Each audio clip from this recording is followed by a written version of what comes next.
All right, if you're prepping for the Queensland bar exams, you know pleadings are this constant tug of war, right? It's all about flexibility versus precision. And if you get that balance wrong, it can absolutely sink your case. So today, we are cracking open the key UCPR rules you have got to know to get it right. So, let me paint you a picture, a real nightmare scenario. You're at trial, everything's going great, your evidence is strong, your witnesses are nailing it, but then you get that sinking feeling. You realize the specific relief you asked for in your statement of claim, it doesn't quite line up with the case that's actually unfolded in court. Is it all over? Is your case dead in the water? Well, here's the good news. Not necessarily. This is a super common fear in litigation, and thankfully, the UCPR has some pretty powerful tools to help you out. Okay, first things first, let's talk about the basics. What are pleadings even for? Just think of them as the court's roadmap. Their whole job is to define the issues in dispute so that when you get to trial, there are no surprises for anyone. In a perfect world, that map is crystal clear and everyone agrees on it. But we all know litigation is messy. Cases evolve, right? Witnesses say things you don't expect. Documents you find in disclosure can completely change the game. So what happens when the legal territory you end up fighting over doesn't perfectly match that original map you drew? This is where you need a way to fix the map, and that's where the absolutely crucial safety valve of UCPR Rule 156 comes into play. You have to remember this one. Rule 156. It gives the court this incredible power to grant relief that is actually supported by the evidence, even if it's not exactly what you asked for in the first place. And you can see here just how big a deal this is. Before this rule, we were stuck with the old principle from a case called Cargill v. Bauer. It was incredibly rigid. You were locked into your pleading. One mistake and your whole case could be gone. But Rule 15.6 totally changed the game. It introduced this modern, flexible approach where what matters is what the evidence actually proves. It's a huge shift in thinking.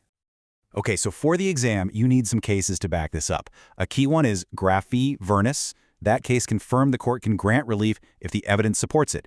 And this power gets a serious turbo boost when you read it with Rule 65.8, which basically lets a court make any order the case requires.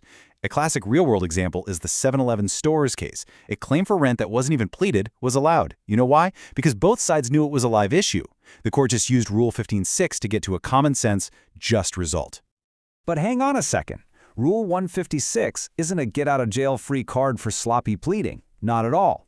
The UCPR is all about balance. So for all that flexibility, there's a very strict counterbalance, the mandate for precision. And that precision is demanded by another rule you have to know, UCPR Rule 157. This is your rule on particulars. There's a classic line from the case Bruce v. Onems Press that says the whole point of particulars is to fill in the picture of your case so the other side knows exactly what allegations they need to meet. So Rule 157 really has 3 core jobs, and you should have these locked and loaded for your exams. Number 1, define the issues. Number 2, prevent trial by ambush, no surprises. And number 3, give the other party enough details so they can actually file a proper response. It's all about fairness and making the whole process work smoothly. Now, this need for precision gets even more intense when we're talking about money.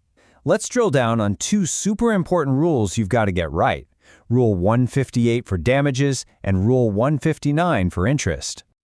Okay, UCPR Rule 158. It's pretty straightforward, but you can't mess it up. If you're claiming for money that's been paid or that you're liable to pay, you have to spell out the details.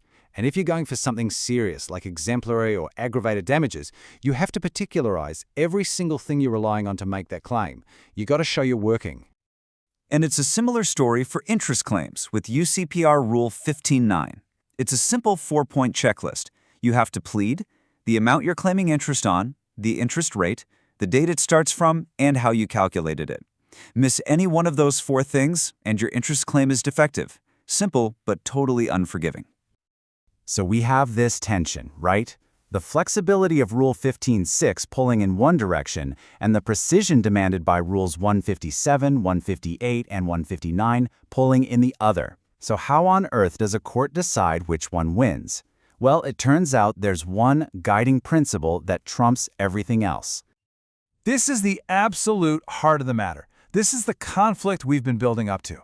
When does the court's power to be flexible under Rule 156 have to give way to the fundamental need for clear, precise particulars? And the answer, The single factor that decides it all is procedural fairness. That is the ultimate test. The court will always ask one question above all else. Would granting this unpleaded relief cause unfair prejudice to the other side? And there is no better example of this principle in action than the cautionary tale of Mark Bain Constructions v. Avis. If you remember one case from this whole explainer, make it this one. It is the leading authority on the limits of Rule 156, and it is absolutely essential for your exams. So in Mark Bain Constructions, what happened was a party tried to bring a damages claim back from the dead, right at the end of the trial, after they'd already abandoned it. The Court of Appeals said, "No way."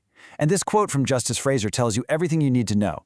The prejudice was substantial, and, this is the killer part, it could not be remedied by orders for costs. In other words, some unfairness is so deep you can't just fix it by making the other side pay some legal fees.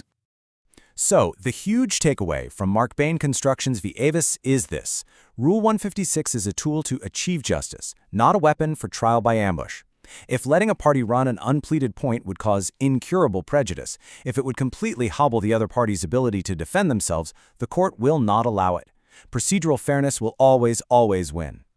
And that really leaves us with the final question for you as a future barrister. Knowing the rules is one thing, but applying them in the real world is another. In the heat of a trial, with the evidence shifting and your client's case on the line, how are you going to balance that need for a just outcome with the absolute duty of fairness to your opponent? That's the art of being a barrister.